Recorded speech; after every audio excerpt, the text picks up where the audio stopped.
What's up, everybody? You're watching another episode of Live with Wolfman. I'm your host, Jacob Wolfman, and this is a show about all the things that I'm interested in and all the things that you're interested in. We have had a crazy lineup the past couple weeks of amazing guests, and today I have one of the biggest stars the show has ever experienced. He is the one and only Mr. Alan the Challenge Belcher. Right. What's going on, man? That was good, man. I like it. Thanks Thanks for having me on. This is going to be fun. Yes, sir. Let's do it. Let's get it going. So, I'm going to assume that there is one person today that is in the chat that doesn't know who Alan Belcher is. So can you quickly just kind of give a quick rundown about who you are? Oh, yeah. So I'm a lifelong martial artist. Well, I think people say that, but I started at 8 years old and did martial arts my entire life. Made it to the UFC. Had a eye injury that almost stopped my career. In 2010, I was ranked number 3, and training for a top contender fight against Damian Maia, I had a detached retina, which led to about 18 months, 2 surgeries, and my career was kind of over at that time. So that combined with having a newborn baby and being in debt and being broke was probably one of the most lowest depressed times of my life. So I came out of that by learning how to make my martial arts school successful and got myself out of that hole, and then eventually worked my way back into fighting, made another nice little run at it, and then had my last fight in 2013 against the current champ, Michael Bisping. Decided to hang it up and go more into business, because that in that time, whenever I was down with the eye injuries, I really got I got myself involved in a lot of different business ventures and everything. So I wanted to go full force and be an entrepreneur. So I started a consulting company a couple years ago, and now I work with martial arts school owners and help them grow their business to to provide the lifestyle that they want. And it's a blast, man. Awesome. So I still train every day. We've got fighters in the UFC and a bunch of other stuff, but that's kind of the short story. That's awesome. You covered a lot there. You started at a great point, went low, you learned some lessons, and now you're here, man. And you're giving business advice to school owners. And actually, I put the question out today, and I was like, if you guys got any questions for Alan Belcher, let me know what you want. And I was thinking, like, okay, this guy fought in the UFC. People are going to want to know about UFC. But the most common questions I got were actually advice on how to run a business. So it seems that Alan has gone through some phases here, and now he's rebranded himself as the business guy. So that's really cool. I'm glad that it worked. I'm glad it worked for you too, man. It's awesome.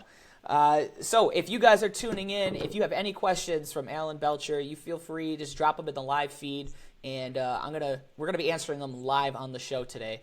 I kind of wanted to start with the UFC because for whatever reason, there's been this video that has resurfaced on the internet, and it has gotten some viral traction lately. So I'm gonna pop it up on the show for everybody to watch. And Alan already knows what's going on here. He knows Right. what video I'm popping up. I'm gonna transition so that we can all see it. Where's my? With his boxing technique, Pahar's immediately dived on a leg. See how it's For you yet? Okay. See, this is what I gotta fire my my audio engineer. Sometimes he slacks here, aka myself. All right, here it is. Okay, so I just want to kind of ask you, like, just some of your experiences of the UFC while this video plays, and while this video plays, this is what's going on right here, and you can clarify for me. But basically, you're in a leg lock jiu-jitsu game right now, and like you guys are going back and forth with the legs. Can you kind of explain? Most people here don't know jiu-jitsu, like what you're doing. Well, I can't see the video, but I've seen it enough times to know. Oh, you can't. No. I'll try to fix it for you. Keep Maybe, going. I mean, well, wait, yeah. Shoot. Lane. Most people here don't know jiu-jitsu, like what you're doing. Hold on. There we go. I got it. Okay. All right, so it's a little bit behind, but so in the beginning of the fight, this guy, first off, you have to know Paul Yaris is like a killer. He snaps people's legs, and he's really mean, and he's been DQ'd a million times, and everyone hates him. So in the beginning, he took me down right away, and I took his back, and I was going for a twister. So if you see where I have his leg kind of entangled, I keep grabbing his head and try to trap his arm and go for his head. There's a move called the twister where both legs are locking up one leg, and then I take the head and rip it back the other way so it twists the body in a spiral, and causing the person to either tap or bulge out other discs in their back. So everyone was shocked, first off, that I was able to get him in that and get close to it. And he finally got free and then got on my legs. So you're probably watching now where he's going for a knee bar and heel hooks. Mm-hmm. And then I keep fighting his hands, grabbing his hands and getting my leg out, getting my knee in better position, and taking my opposite leg and kicking his arm off. And we just practiced a lot for all these leg attacks. So I was super comfortable being there. Everyone was freaking out. And then eventually, what you're seeing pretty close is where I get. Have you saw the part where my hand got trapped in there? He goes for the dog. I kind of have to lay back to pull my hand out. Yep. And eventually, what's going to happen is once I get my legs back free and sprawl out, I go back kind of in between his legs so he can't get mine. And he was kind of had a weak mentality after missing all those attempts, And then even though everyone's screaming like stand up, don't play that game with them, I proceeded to throw elbows and finish him with a kind of a ground and pound TKO. So I think what's interesting here is, I mean, it's not often you see a leg game like that intense in the UFC. I mean, I think you were pulling out stuff that people had never really experienced before. And what I think is interesting is the fact that it's gone viral lately. And I kind of wanted to just throw some ideas out there. Why you think it sudden got this traction before? Like what is happening for this video to get so many hits? Yeah, I mean the video, it's been around for a while and it's got a lot of views before. I don't remember it ever going super viral, besides right after the fight, it had a lot of views. But I think that it the reason that someone would want to share this is just because of the two big factors here. One is everyone likes the underdog to win, and Paul Yaris was a hated person.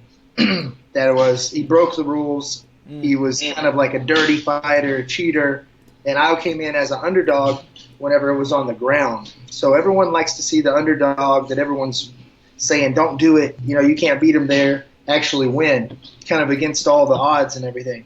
And then the other thing is just the passion that you hear with Joe Rogan, kind of being like, "Oh, stay out of there, Alan. You got to get out of his guard," because I know Joe personally, so you could kind of hear the personal friendship that we had. He was almost coaching me while he was talking through the thing, and he was genuinely surprised that I almost caught him in the twister. And he's like, "Oh my God, he's almost got him in the twister. Now you got to get out of there, don't do that. Oh my God, now he's pounding him out." So it's like a lot of energy, and it's probably one of the only times that type of thing happened before, So yeah. I don't know. People seem to like it a lot.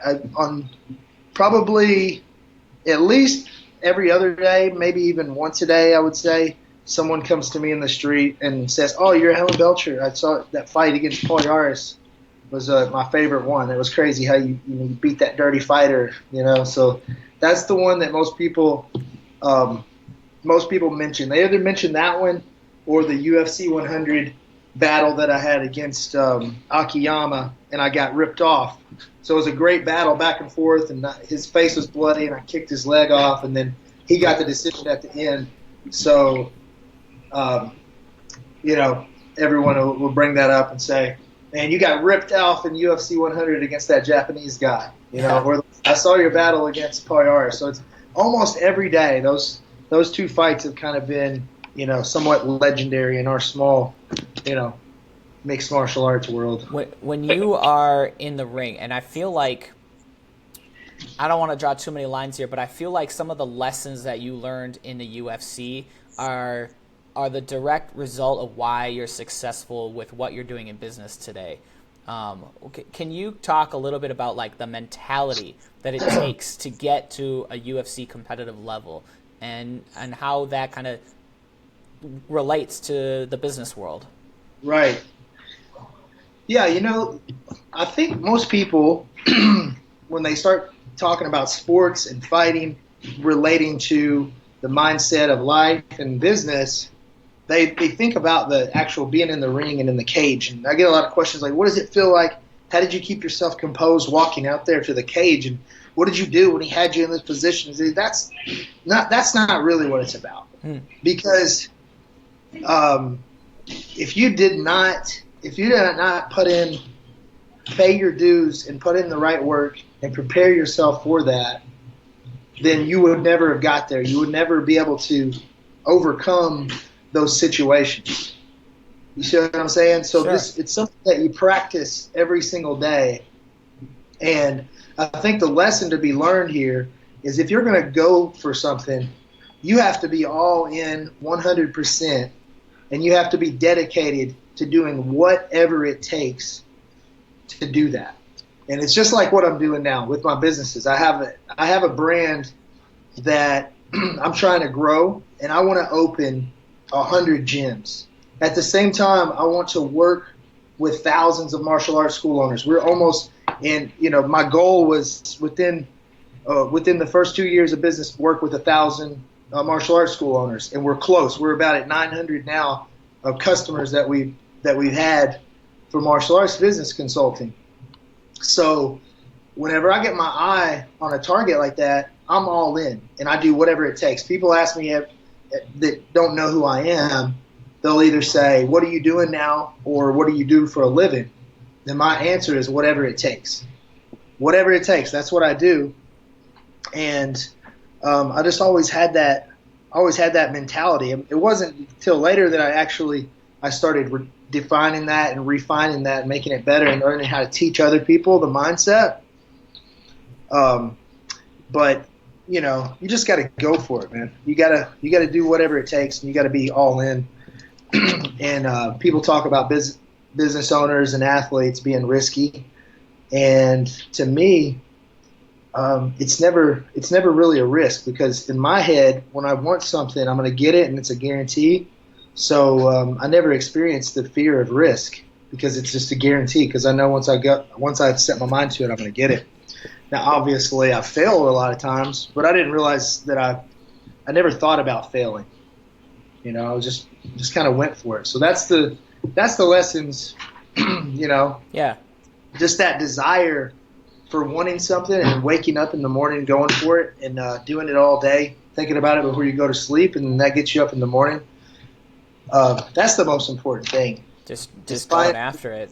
It's finding something and just defining that desire that you really want, making the decision and going for it, and then just doing it. If you don't want it bad enough, it's probably not going to happen. If it's kind of like you got a martial arts school, speaking of martial arts school owners, and you're just kind of like, what, I enjoy the lifestyle. I just, sign up a few students here and there, and if you're comfortable, and you just want a little bit of growth, like, you're probably not going to grow very much. Yeah. It's not going to change very much, But if there's something that you really, you're just like, man, this is, I really, really want this really bad. And I hate being, mediocre. I don't want to be in this situation. I want to, whatever it is. I want more time. I want more money, or I want to send my kids to college. I want to be able to just at the drop of the hat leave at any time. I don't want to have to teach classes every day. I want to have a staff. I want to open up multiple locations. If there's something that drives you, then you're much more likely to actually succeed than if you're just kind of comfortable. So can I ask a couple specific questions about like what's going on with your schools? Now you have multiple locations, is that correct? Yeah, we just opened up the fourth location. So there's a couple people that were asking about some of your like management styles. Troy was asking, what type of systems do you use to maintain quality control amongst your schools? Okay. So quality control, meaning everything is similar, done, as much like the original as possible. Mm-hmm. Well, first thing, you have to have a clear guideline of every operation that you have. The way that you teach class has to be on paper. There needs to be, a book or a manual, and once you have it all written out, then you have, an operations manual or whatever. But that's not the hard part. The hard part is holding people accountable. Yeah. So the main thing is once you start to scale up and you start getting bigger, I think one of the big mistakes is trying to micromanage every single person on the team. So you have to imagine it's like a pyramid, and you're at the top, and there should only be one person that you hold accountable. That person that you hold accountable then should manage a small team of people that they hold accountable. So, developing a leader underneath you is very, very important. The people are the most important part about growing a business. The other people. So, like if you're the type of person that manages every single thing, does the sales, does the classes, you're limited on what you can do. If you're not developing people underneath you, you're not going to be able to scale up at all. So that kind of actually leads into another question that to keep it back with the people are asking. Chris wants to know, since you run multiple locations, like how do you properly train your staff on and off the mats? Right. So each location has a manager. Right. Yep. Each location has a manager. That manager is completely responsible. 100% is the CEO of growing that thing and running it the way that we want it ran. And whenever there's a new location open, there'll be multiple people trained for all the different positions. And anytime someone is hired, then they get trained. Mm-hmm. One of the manager's job is to hold people accountable to their job, to train new people, right? Do payroll, and then report back to me, right? Or the person that manages all the locations. So under me, I have someone that that helps me look after all the locations. So it's not me, because otherwise I wouldn't be able to scale up anymore if I had to. If I had to manage, 3 locations is okay, but once you go 4, 5, 6, you got 10, you got 20. I can't manage 20 different managers. So there needs to be someone in between. Sure. That helps me do that. But yeah, training. We kind of have a corporate headquarters to where a lot of the big trainings for the instructors and the sales and marketing and all that kind of goes on. And the one that I'm at right now. So this is where we test things and make everything tight and pretty, and then pass that along to the other locations. We have a weekly meeting every day. Each location is responsible for end of day reports. So I see the numbers on every single location, and we have targets that we're trying to hit every day, and the managers stay on top of that. So what you guys teach MMA? Like what's the main style at your school? Yeah, MMA is I guess the most basic way to put it. Sure. Yeah, so we have a junior mixed martial arts program is a pretty big program, which is it's kind of like a mixed martial arts. It's kind of like I don't know how to explain it really. It's kind of like like you would see a taekwondo class this day and age doing punching and kicking, kickboxing, without a lot of the ultra traditional techniques, and without any katas and without any forms. They do basic grappling, basic self defense, and so that's a pretty big program. And They wear gis, so you come in, it would look like a karate class. It would look like a taekwondo class to you, or the parents. A lot of the parents say their kids do karate, Right. so they don't know the difference too much. So junior mixed martial arts is our main program for kids, and then adults we do Brazilian jiu-jitsu and Muay Thai kickboxing, and then fitness kickboxing is really big. So it's kind of like a full service gym for the entire family, minus weights. Our locations are kind of we don't have like weight areas or anything like that. We have a boot camp called Combat Fit, where they do CrossFit style workouts and things like that. So yeah, we have a lot of families that do the entire thing. So I know another thing that kind of separates you from a lot of school owners is that you're really into the marketing game and like staying relevant with the different social media, like how things work, and like you're really good with social media. You were one of the first people in the martial arts industry to be doing the live stream, Right.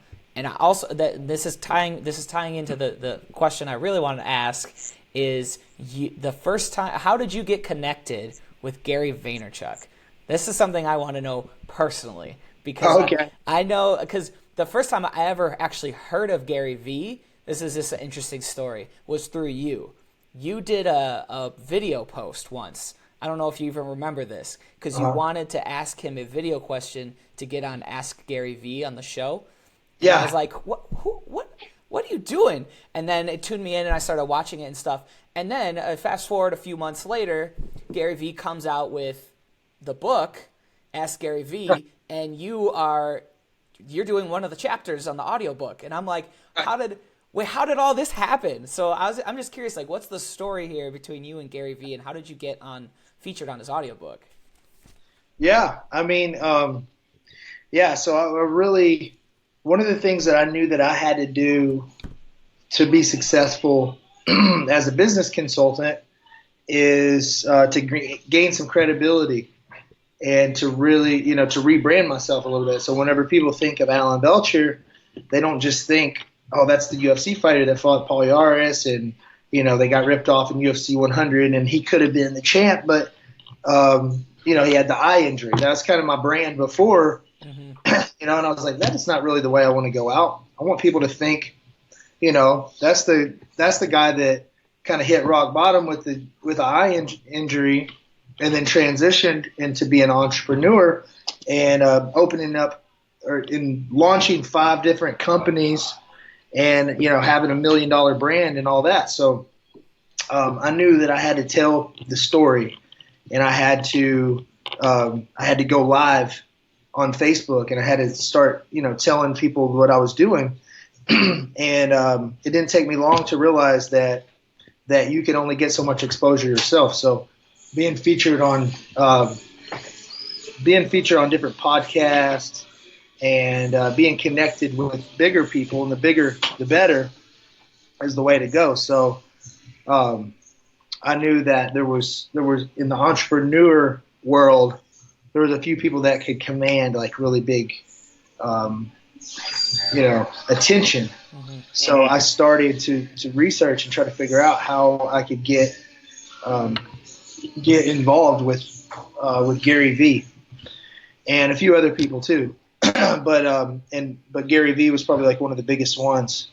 So the lesson that I can share here is whenever you want when you want to work with someone, you want to sell somebody something, you want to work with them, you want to team up with them or whatever, you have to figure out a way to be valuable for them, because no one is going to listen to you if you're just come in. And I get messages every day like, hey, I have this business idea, or hey, can I get some advice? I have this, and people asking for advice, or bro, can I get a job?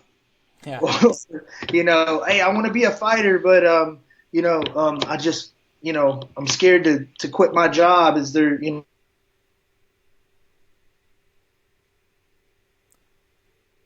Uh-oh. I think we lost Alan. Hold on one second, guys. This is the first time in show history that we lost our guest. So I'm going to disconnect, and I'm going to try to reconnect with them. Hold on one second.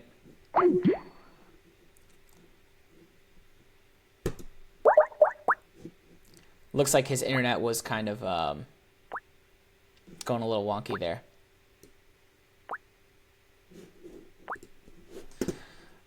So anyhow, what Alan was saying, I'm going to keep working to see if I can get Alan back on the show, but what he was going off of is like, you have to be able to provide value back to somebody if you want something in exchange. And I know personally, like just on this show itself, I'll get people that want me to do certain things or have certain people on the show, and I'm just like, well, okay, but what are we getting out of this other than your own self-satisfaction? Like, how does this help out everyone? So I think whenever you want to reach out, you want to get something out of somebody else, always have something to give them. Speaking with Gary Vaynerchuk again is somebody that I am inspired by. He always has this philosophy of 51-49, where you always give 51% and then you ask for 49%, and then you always are giving slightly more than you get back. So that's, I don't know, it's an interesting philosophy. Hopefully can get Alan on here. I'm going to try one more time. If you guys got any more questions. Oh, here it comes. Okay. Mic check. You there? Yeah, man, I'm back. Sorry about that. I don't know what happened. It's all good. I hear you, but I don't see you. Did you do the voice call? Let's see, my video's turned off. Let's see.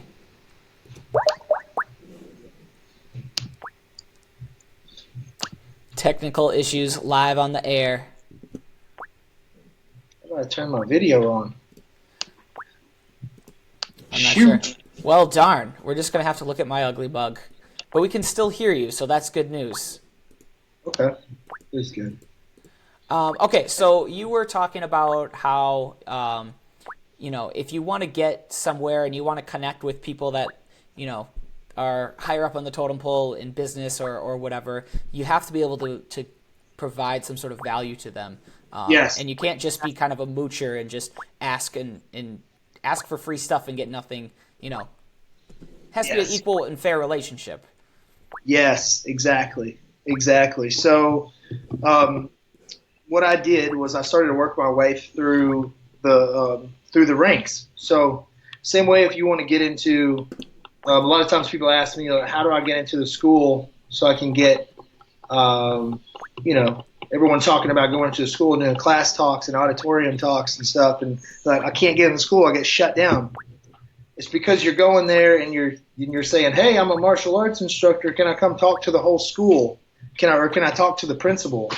You have to get in there like one person at a time, lower on the totem pole. So I found someone that knew someone that worked under Gary, and then that person put me in touch with that person. Once I finally got, in touch with someone that had, that was in range of getting to Gary Vee, then I just kind of led with my best foot forward. And I was like, hey, is there anything, I'm a UFC fighter and I'm a former UFC fighter. Now I'm an entrepreneur and, I have a big Facebook following and Twitter following. And is there any way that I can help out? Can I share Gary's stuff? Is there any way that I can, kind help you guys reach the goals that you want. Yeah. So they're that opened up their mind and like, okay, cool, this dude is willing to help push this out there. So we started kind of just brainstorming on different things, and they're like, oh yeah, that's cool. And then they saw me start to share, Gary's stuff, and I would tag them and I would push out there, hey, you guys need to check out Gary Vee. And although I'm like very small on the map, that little bit of effort created some goodwill, and just finally got closer and closer. And then, finally, Gary was just like, hey, we're doing this book, and we're looking for some people to do the audio, and I think that would be cool if you could read some of the audio. That would be good for us. We kind of fill that spot, and then it'd be good for you, give you some some credibility.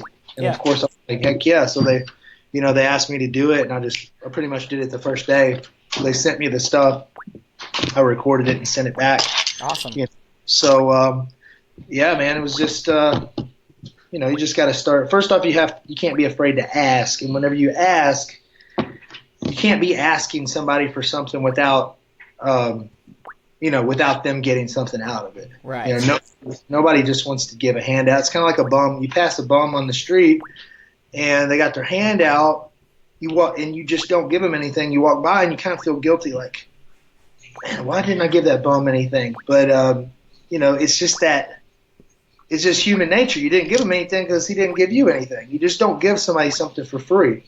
If the bum would just, say, hey, can I shine your shoes for 50 cents? You'd be like, okay, cool. Or, sometimes a bum will just start shining your shoe for no reason and not ask anything for it. And you're like, you feel compelled to give them something back. Yeah. Well, you know what I mean? To take that into business outside of the bum talk, but like that's actually Gary's kind of philosophy, right? To sell the book that we just shared, this Ask Gary Vee book, he gave away pretty much the entire contents of the book and kind of guilted you into buying it. And that was kind of his philosophy. And yeah, just to reiterate, you said something really important there, that you have to be able to give, you have to be able to offer something in exchange. So I think that's kind of the take-home lesson with you and Gary Vee, and I think it's just an interesting story. I just wanted to know because ever since that video where you made a poster like, "Hey, Gary Vee, I got a question for you," and like it started off this your whole like exploring who he is and contacting him. I also was like, "Who is this guy?" And then it seemed to be this tidal wave, and all of a sudden Gary Vee he's a household name at this point. I mean, everybody knows Gary Vee. Like 12-year-olds know who Gary Vee is. It's kind of crazy. He's blew up, man. That was pretty cool. So now that we got Alan back on, Alan, just so you know, I posted up a photo of your lovely face. We're wearing matching hoodies, just so that people can see something till we get the Skype fully working. If you guys got any questions you want to ask Alan, feel free, drop them in the live feed. We got a comment here. Christy says, it's awesome to see people giving back and taking the character traits of martial arts and expounding on them. So many people think UFC guys are just punks. That's funny, right? Tell me, in your experience, is the stereotype about UFC guys being like these just belligerent, evil monsters? Does that carry through? Is that the real UFC fighter, or is that just on act? I mean, it's kind of like anything else. There's definitely different personalities, So I couldn't really. Yeah. I would say if you had to stereotype, like what's the real general stereotype? I would say for the most part, about 80% of UFC fighters are really intelligent. They're definitely different, maybe even borderline, like, I don't know. They're just it's a little different. They think a little different, not necessarily crazy, like most people would probably think that this person is kind of like a little bit crazy, but they're not really like the adrenaline junkies that people think they are. Mm-hmm. It's they're more intellectual, I think, But then again, you have, there's a lot of different personalities. So there are some punks. There are some people that will never, and I would probably say more than 50% or don't really have the business type of mind. Yeah. But, it's different. I think there's a big difference, too, between being a fighter and being a business person, It's a different skill set. And to be able to bridge the gap that's always the secret sauce. I mean, whether you're talking about fighting or you're talking about any passion you have, figure out a way to take the passion you have for the thing you do and how to make a living off of it that's always, the magic of life, right? Yeah. Absolutely. Got another question here, kind of bouncing around topics. Jose is interested, what system works for you to attract new students? So what's something you're doing today to get new people in the door? Yeah, so I mean, I think that being everywhere on the internet is probably like the best way to explain it. Mm-hmm. It's going to work really good. So there was an old philosophy that I learned a long time ago, and also I want to take the opportunity to shout out Joey Perry. That's my man. He was my Taekwondo instructor. He gave me a black belt in TKD, and he also gave me a job, which I'm very grateful for, teaching kids martial arts and learning how to sign up kids, sign up the parents, right, and get their kids in our program, and how to market to those parents. So it was. I'm very grateful to have worked for him. So JP, one of my original mentors, I just wanted to give him a little shout out. Yeah. So he watches the show. What's up, Joey? Yes, he's awesome. So and he continues to teach me things, and he helps me with my consulting company, and he's I'll have him as a guest. Entrepreneur. He speaks at my conferences and all that stuff. So anyway, so back to the point. Back when I worked for JP, one of the philosophies was to be all over the place with different marketing tactics. So you got your lead boxes out, you got direct mail, entrepreneur who speaks at my conferences, social media, which wasn't really big back then. So back to the you have back when I worked for traditional things like billboard, radio, TV. You have your grassroots stuff where you're going out and shaking hands with business owners, passing out VIP passes. You're going to events, collecting leads and doing giveaways. You're doing all these different things, and the more different efforts that you're doing around the community, the more you're going to be out there and kind of marketing. And once internet and social media became so dominant in the marketplace, 10 years ago, and then 5 years ago it was stronger, and then today it's like you can't survive without it. Yeah. What happened a couple years ago was I thought that I had the system hacked, and I was like, forget about having all these different marketing systems and tactics. I'm just going to go straight up, just doing pay-per-click ads and just going straight to my people, because I can target exactly the ages and how much they make, and then I can send them to a landing page, and I can get their name, number, and email by learning sales copy and how to talk on a video and how to write the right things on the page. I can talk to that person and give me their name, number, and email. Mm-hmm. And I kind of went all in on that, and I kind of forgot about that philosophy of being everywhere and doing different marketing techniques. And that worked really good up until about a year ago. It seemed like everyone on the planet figured that out at the same time. They abandoned content. They abandoned traditional type of grassroots and offline marketing. Everyone was running pay-per-click ads on the internet. Yep. And especially on Facebook. What happened? It got saturated. The costs got driven up, and Facebook started making it really hard for you to reach those targeted customers. Guess what happened on the customer side? Those customers and prospects got blind to the ads, yep. and they don't like, they stop clicking them because they see them all the time. So they ignore those. So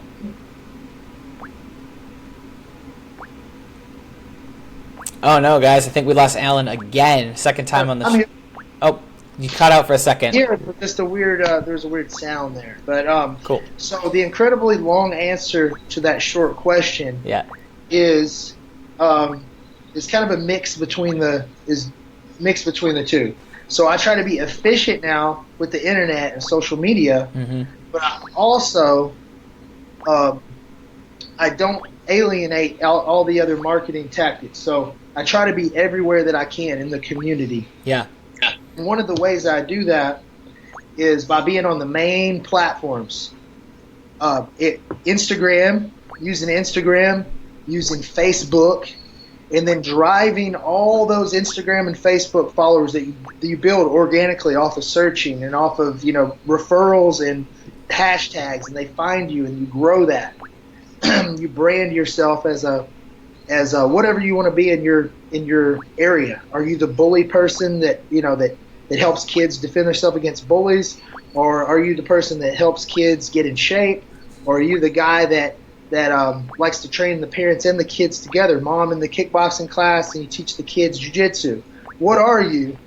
And you put this on the platforms, and then you drive those people from the platforms onto an email list, right? You drive those from the platforms onto a platform called Snapchat, where then once you get them from Facebook and Instagram onto Snapchat, you're able to show them a little bit more of personality, and you have more of a direct access straight to their. It's almost like having their phone number, So now that you got the email and you got them on Snapchat, now it's much easier to make an offer, a lot higher percentage chance, So that's what I teach now, is how to be everywhere, and then when you mix that in with being out at some events around your community and actually meeting people in the real world, not just on the internet, shaking hands, getting leads, demonstrating. You mix that in there, and then you mix it in with a little bit of advertising where if someone does make it to your website, now they see a retargeting ad, and it kind of follows them around for a few days. It doesn't creep them out and piss them off, and you're doing it every day for months. Yeah. But it follows around for a couple days, kind of reminding them, hey, remember this website you went to? Here's something else you need to know. And then if they engage with your posts on your page, they see an ad. If they watch a certain amount of a video that you put up, they see an ad. So when you mix these things together, creating content on all these platforms, and then retargeting the people that are hot, and then getting out there in the community, you're everywhere. That's what you want to be. You want to be everywhere, and people will start to learn what your brand is about.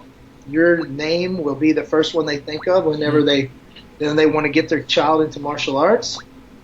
And when they see that offer, they're much more likely to take it. So I know that's an incredibly long answer. No, it's very in depth, very thorough though. I mean, I'm watching right now, and the hearts and the thumbs ups are flying across the screen. People are very appreciative of you giving a very thorough answer. And if I can kind of I could give a tactic, man, but strategy's where it's at. Sure. One tactic is it's here today, gone tomorrow. I mean, I could tell you right outside of my office door right now, I got 3 girls packing little bags of candies with little free passes on there to give out to people to hand out at their doors, and they're going to events tonight, trunk or treat. We got all this stuff going on, but I mean that's just a tactic. Yeah. And the thing is once everybody does the tactic doesn't work anymore, and then you got to kind of create your own thing. It seems like something works until everybody else does it, and then it kind of fades away. Yeah, exactly. You have to do those things. Doing different tactics. Those passes have your logo on there, and that's just one more time that people see you. So social media by itself doesn't work good. Pay-per-click ads by itself doesn't work. Going to events by itself doesn't work. Yeah. Having a VIP team going out and getting names and numbers every day, that doesn't work by itself. Yeah. Marketing is a full-time job. So if you're wondering why your marketing isn't working, it's because you're not treating marketing like it is the most important part of your business. Awesome. And so again, just to kind of like recap what you're saying here, I'm hearing a couple themes, and if I can connect it back to some of the other topics we talked about today. Yeah.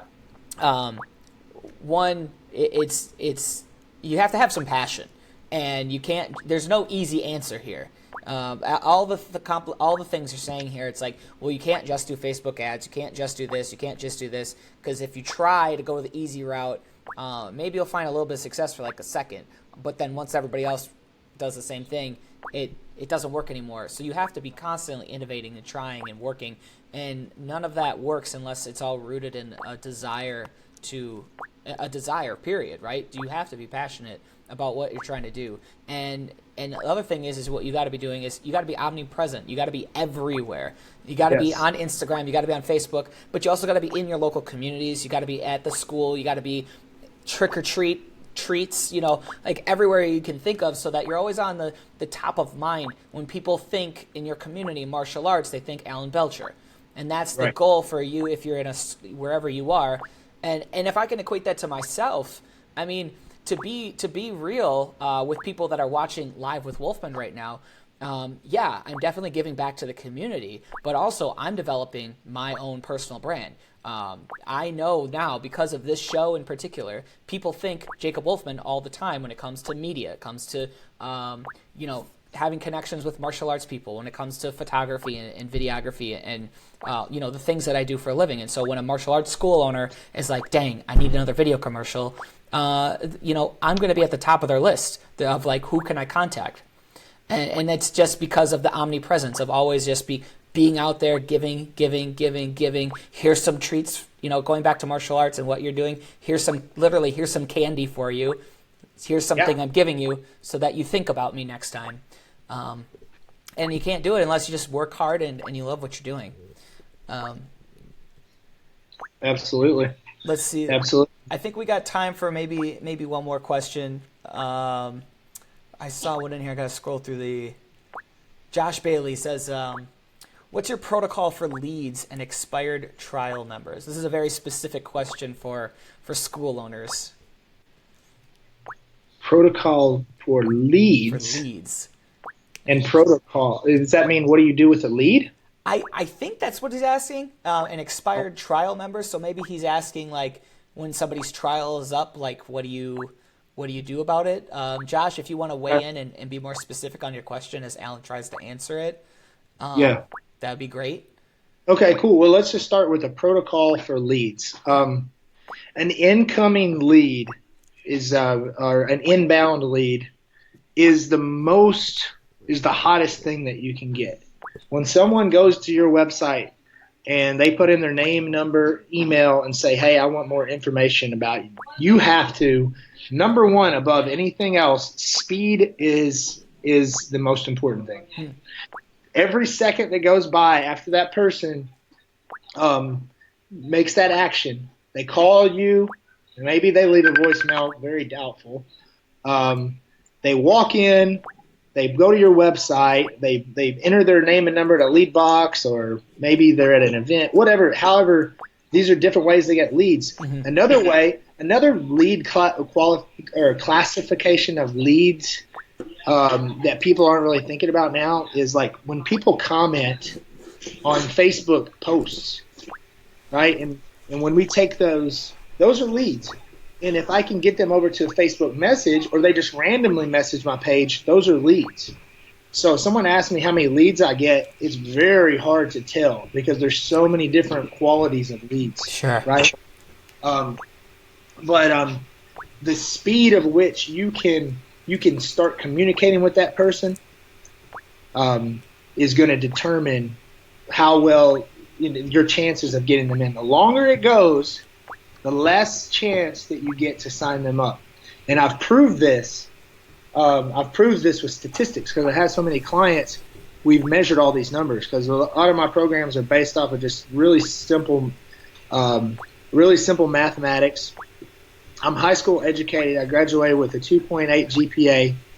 I was in the same math class from 7th to the 12th grade because my math teacher, thought that it was better for me to stay in that class and learn addition, subtraction, multiply, divide, and the basics because the type of career or job or whatever he thought I would have, or lack thereof, or not going to college or whatever.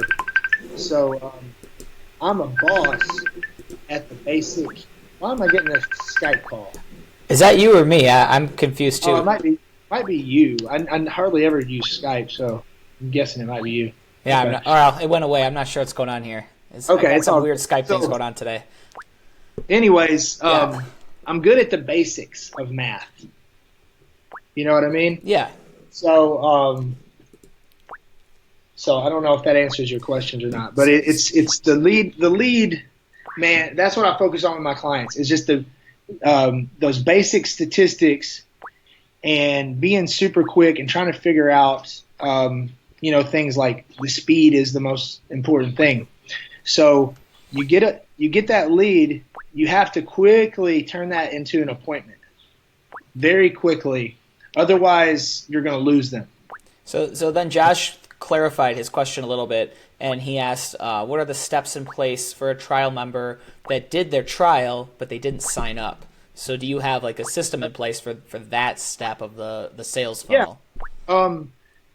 So somehow along the way, in our industry, I'm going to say something that is it's a bit controversial, but again, I can prove it, and I can prove it more than anyone else in our industry can because I have, like I said, about 900 customers and over 150 people have been through either a very high-level 8-week intensive coaching with me or in my mastermind group, which means I'm talking to them on a daily basis. I see their numbers, they report their numbers, and I can show you on the statistics that leads become less valuable as time goes by. Same way with a trial. So the longer your trial is, if you have a 4-week trial or a 6-week trial, if you want a higher quantity of signups, then you're going to have to shorten your trial. And if you want a higher closing percentage, you have to shorten your trial. So, and this is not just guessing. That's not me being a jerk and saying, "Hey, close them because they're hot. Get them in there. Don't let them go." I'm talking about real statistics. Like I see the people that come into my program and they had a 2-week, 4-week, 6-week trial. They could not touch people that were doing a free class or doing a 3 days for $20 or something like that. You have to close them faster. So what's a good speed then? The first day is when you want to close them. You want to close. We close one and done. Yeah, the first day is the best day, and there's no way that anyone can argue with me on that because it's statistics. So emotionally speaking, too, that makes sense from the person trying out because they're pumped. You just gave them a uniform. They had their first class. They're on adrenaline. They're like, yes, this feels good, and they know. They're like, you're wasting their time. You're wasting your time. You're wasting their time if you allow someone to drag out the trial. So my advice for people is just shorten your trial and then take responsibility for closing people the first day. If they didn't close the first day, it's not their fault. It's your fault. You have to become better at what you do. If they're not signing up the first day, then they're not seeing the value of signing up versus doing the trial. So always give the trial as an option, but they're coming in they're coming in and they're ready to try your program because they want to join your program. Yeah. Why are they not joining the first day? And a lot of the times it's not just you are not good at sales, it's you're giving them too much of an opportunity to do these lower priced, longer trials and you're getting in their psychology. Psychologically, you are kind of programming this person to think that it's going to be cheap. This thing is going to be short term. That it's going to be for a little, 1 month and then done. And you're right from the get go. You should be telling them that you're going to make them an offer. So if someone buys a $20 trial, say it's pretty common, 3 classes for $20, right? Sure. On your website, you want to first off quickly get to that person and set them an appointment. And when you talk to this person, you need to let them know what's going to happen. Okay, if you don't let them know what's going to happen on the trial, they're going to be scared and they're not going to come in. All right? And whenever you tell them what's going to happen at the end of the story, how you walk them through the story, first off, you're going to meet me at the front desk, right? Then I'm going to give you a tour, and then I'm going to give you a private lesson, or then I'm going to show you the class. You walk them through. At the end of that story that you tell them, you're going to say, we're going to go into the office. I'm going to show you all the programs. I'm going to give you advice on what I think you should do to reach your goal. And then I'm going to make you an offer to join our program because we give the best offer on the first day, right? And then you can decide then and there, right? So I have this time available and this time available. Which one of those works better for you? So that's how you're gonna set the appointment. All in one little sentence. You tell them that you're going to make them an offer. So when they come in, they should already know that they're going to make an offer. When they come in, you tell them again, all right, I'm going to show you around. We're going to do your class. Then afterwards, we're going to talk in the office, and I'm going to show you our first day offer. It's pretty sweet, right? So you give them their gloves or whatever it is. You give them the uniform. You get them doing the stuff. Then after the class, they're not like, hey, okay, cool. I can't wait to do the next 2 classes. They know the next step is to go in the office, and you're going to make them an offer. Yeah, they already they already know that. So yeah, that's the procedure of how you get a lead and what you do with a trial. So if for some reason you have so first off, taking responsibility for closing the person sooner is the best idea. If you don't close them on the first day and they go to continue the trial, what you should do is make sure they have an awesome experience. Make them another offer that may not be as sweet as the first one because you don't want to come off as a liar, right? Yeah. You don't want to lie to the person and say, this offer is only good today, and then come back 2 classes later and say, hey, I'll still give you that offer. Then you're a liar. They're not going to trust you. And they're going to tell their friend to wait till the 3rd day too, Sure. So it's not going to help you out at all. So make them another offer, but it's not quite as sweet, but you can still give them something, right? Main thing is make the experience really good because now they're only going to join if that experience is just amazing. And, it's really hard to get someone to join after you make them an offer on the first day and they say, no, I'm going to take the trial. You kind of lost them. Yeah. So what's happening is people are doing it backwards. They're banking on the person signing up afterwards. So from the very first day, they're thinking, all right, I'm going to have an awesome experience. I'm going to make you an offer at the end of your trial. And they're letting the person go all the way through the end of the trial, and they're getting some of them. And they're, of course, they're not getting some, but the percentage is a lot lower because, a lot of times life gets in their way. They can't make the second class. If they can't make the second or third class, they're like, hey, I'm not going to invest in this because I couldn't even do all 3 of the 3 free classes. Yeah. It's 2 weeks, or if it's 4 weeks, forget about it. You give a kid 4 weeks or 6 weeks, oh my gosh. You give a kid 6 weeks, what's the chances of a new season starting up for soccer or football or baseball or whatever during that 6 weeks? Man, they're doing your 6 weeks for $69 or whatever, and they're going to, they're going to spend that $150 that they were going to put down with you on, getting set up for soccer cleats or whatever. Yeah. I mean, so I have, as you were saying all these things, I had a ton of all of these questions pop in my head about how to, all of these business ideas and concepts. And what you're talking about is just a lot of human psychology, and it seems to be tied in also to just what's going on in the year we live in. I think back when I was in high school and I used to work at like the student manager position. I'd be in the front office, and I'd be getting people signed up and stuff, and I'd be calling, like, doing raffle drawings, saying, "Hey, you want a free lesson?" and all, all of the different things that we used to do back in the day. And we did the trials. It was the 6 weeks or whatever, $20 or free uniform. I don't even remember what it was. And we somehow still survived as a business. But I think what's changed is the whole social media dynamic. Today, before somebody walks in, they're a much more educated consumer. They can go on your Facebook and Instagram, and they can already make a basic decision of whether they like you or not. And that should be enough for them when they walk in the door to already know what's going on. They don't need that 6 weeks grooming thing.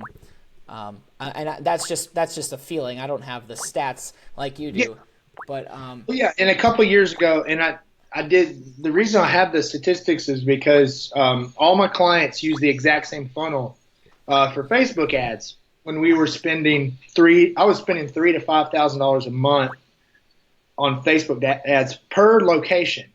Wow. So, 2016, I spent in the multiple six figures on Facebook advertising. So I know a lot about Facebook ads and how they work. Mm-hmm. And I came up with something that still a lot of people in the martial arts industry aren't really using, but you should be using this if you're not. It's called an invisible trial.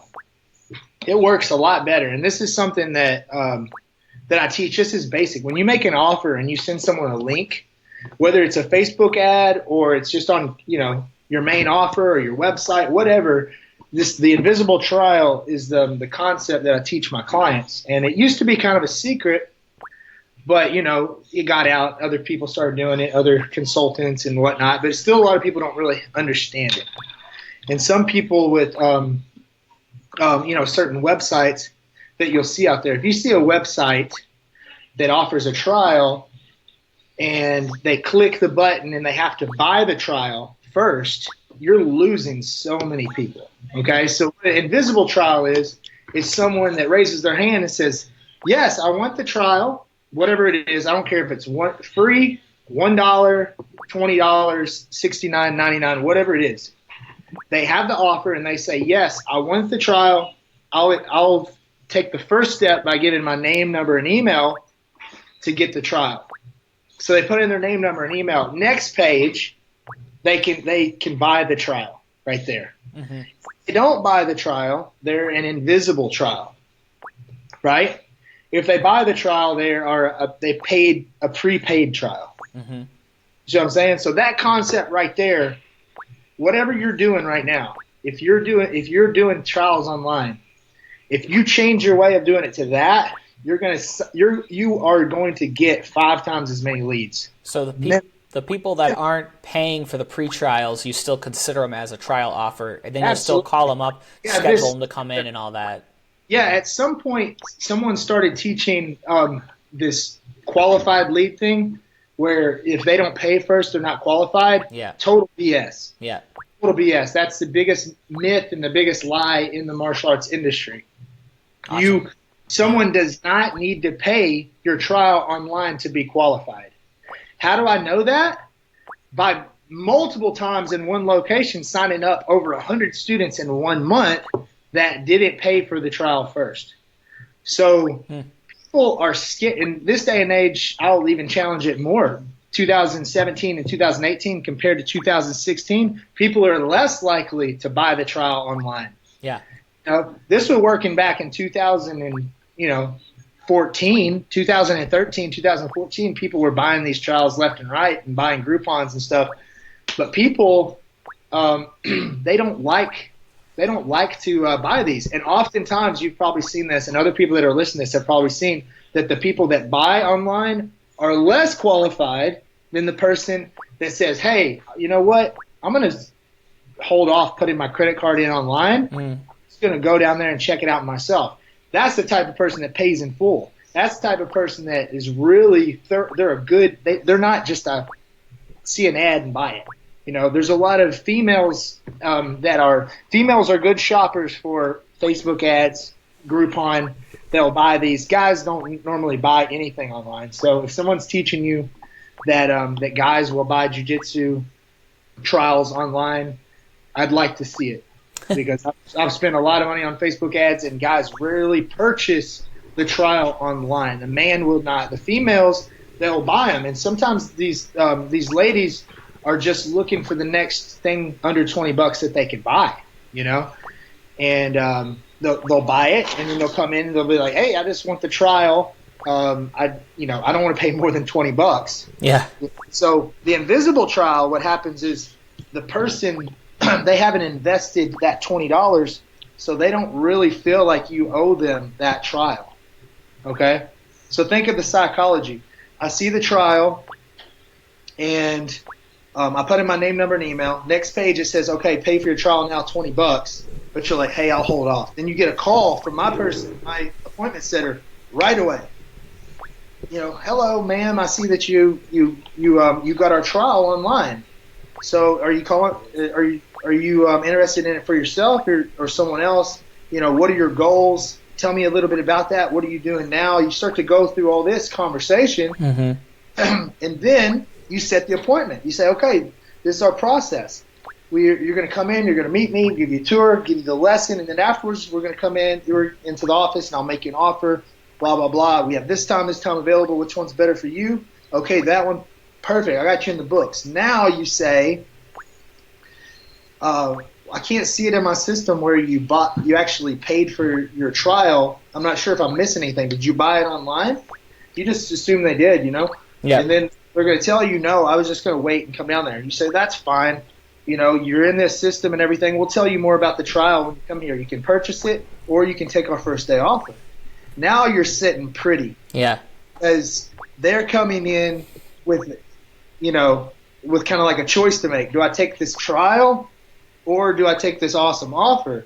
If they've already bought the $20 trial, they think you owe them a uniform or gloves and 3 classes. And some people will hold on to that. And when you make them the offer the first day, they're like, "I paid $20. Well, how are you going to take that away from me? Now make me pay $200 to join the program for a year." But if they haven't paid that $20, now you can say, "Hey, you know what? It's $200 and then $150 a month for a year. And you know what? I'll give you the uniform free if you join today. I'll knock $50 off if you join today. I'll throw in these gloves, and I'll throw in a free month for mom and dad, and I'll throw in a free birthday party worth $300 for the kid. All this if you join today. You haven't invested $20, So sometimes when people will hold on to that $20, like, "I paid $20. Right. How dare you hold that? Yeah, give me what I paid for, and they're not even thinking about the bigger picture. Exactly. That's very interesting. Long story short, if you're not using the invisible trial method, which is something that I quickly came up with when I was spending thousands of dollars on Facebook running people to a trial, I was like, it was easy because I was like, okay, I send them to this trial, I get 1 out of 100 people to buy it, or I could send them to a free report and I get like 40% people to put their email in, right? I was like, well, can I come up with something in the middle here? Yeah. Because if they get the free report, now I have to email the crap out of them, try to get them to buy the trial. Right. Which doesn't work, Right. You have them put in their phone number for a free video or free report. Then you call them. They're like, "Hey, I just put in my number for the Why the you video." calling me? Right. So there was some mixture, and finally I hit it. I was like, you know what?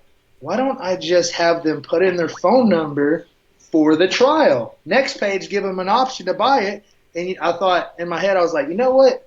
Bet you ain't nobody going to buy it on the second page, but I'm going to get a bunch of phone numbers. Yeah. That's exactly what happened. Yeah. Dude, things changed for me and my clients. We started killing it. And then I can't believe that people still are marketing their website to just pay for the trial, Well, there's people way worse than that out there. There's people that still hardly even have a website. I mean, is true. The martial arts industry is always okay. 10 years behind the curve. Dude, yeah, subject matter that I'm talking about right now is pretty advanced. Yes, very advanced. I mean, you're like blowing my mind. I'm learning stuff here, and it's rare that I'm learning things these days other than through my own experimentation. So I think anybody listening to the show right now, if you're a school owner, you probably just got tens of thousands of dollars of value in this one interview. Alan, our time is actually up. We're 17 minutes over the hour-long show that I tell people that it's going to be. So I appreciate all the stuff that we covered today. Everything from the UFC, to how to run a business, to these individual ideas between, marketing and trials and conversions, and we went all over the board. Had a little bit of Skype issue here and there. For those of the people that still have more questions and they want to know more about you, and it sounds like what if they want to reach out to you these days, it's definitely going to be for business consulting. What can they do? How can they reach out to you? First off, follow me on Facebook, because if you're watching on Facebook, it'd be really easy to just type in Alan Belcher, AlanBelcher. If you find my profile, just click follow, see first. If you see my page with the blue check mark, click like. If you have Snapchat, follow me on there, million a month. That's where you're going to see me all day long and see what I do every day to run my schools and run my consulting company.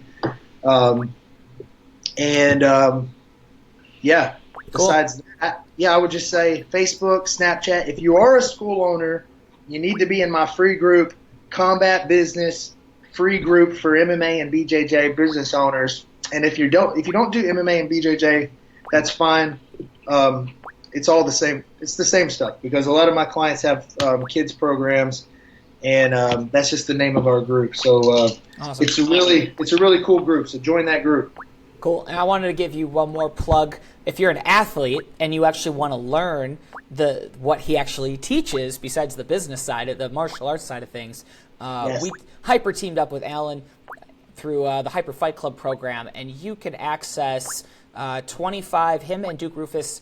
He's a coach at UFC, big name. You've probably heard of him before. They teamed up and they offered a program, the top 25 techniques that they teach and implement in the cage, also protect yourself in the ring. That's available on DVD. You can go on to the hypermartialarts.com shop, get the DVDs. You can also download them right off of the new Hyper Training Lab app. You just open up the app and they're right there.